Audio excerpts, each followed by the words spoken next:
Robin, this question was sent in by a gentleman who said, my wife has committed financial infidelity and been dishonest with our money for over a decade. Mm, This is the second time. The first time was in 1988. I feel mm, like I've lost trust with her. What should we do? mm. Obviously, we don't know the details of this, Right. but I guess just at first glance, Robin, what do you kind of suggest? Yeah. So, in order for healing to occur in this relationship, I think it's going to be very important for that couple to get to the place. Like you said, I don't know all of the details about this particular scenario, but it will be important to get to the place to where we're able to kind of like lay everything out on the table and see what's kind of like behind the band-aid. you know I'm hearing here that there's some type of reoccurring pattern or some underlying or deeper meaning to that type of infidelity. And so kind of like taking off the band-aid, if you will, of the Mhm. behaviors that are being seen in that relationship, and then kind of examining, what feelings are connected to these experiences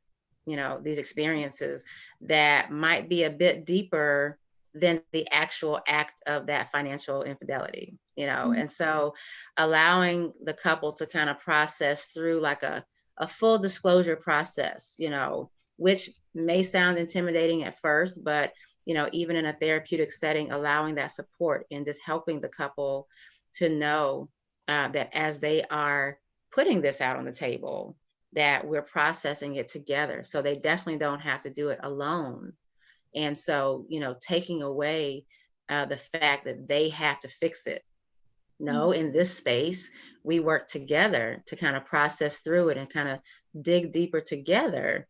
And then, find out what we need to do to remove what's toxic in the relationship, so that then we can start to put in what's healing and helpful into the hearts of both that husband and that wife, so that their relationship can be healthier, so that it can flourish, so that it can thrive. And so, as I mentioned, is I would dig a little deeper, taking off that band-aid, if you will, because a lot of times, we will put that band-aid on it and hope that it goes away. But then what happens? It comes back because we have not properly dealt with the hurt or the pain or some of the underlying issues that may be under that behavior.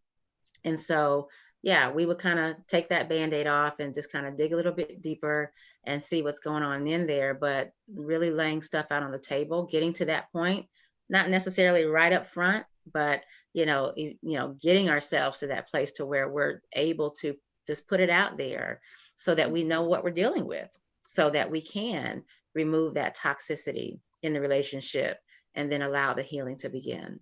Yeah, yeah. I think it's so important to address that broken trust does not have to Mhm. stay broken. Once Absolutely. again, like going back to this idea of being stuck, if Mhm. I've had failed relationships in the past, then I'm always going to have them in the future. Like, no, Mhm. you know, No.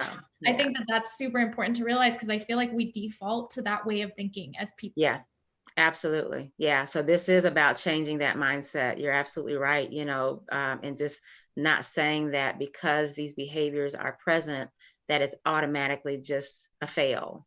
Not Mhm. necessarily. It is about rebuilding trust. It is about rebuilding and strengthening the relationship by seeing what it is that we can put in the relationship. But before we can even put those things in the relationship, we've got to remove what's not working. We've got to remove the obstacles. We've got to remove those things that are just creating, infection, if you will, in the relationship. So, yeah, getting that out so that we can put the healing agents in there.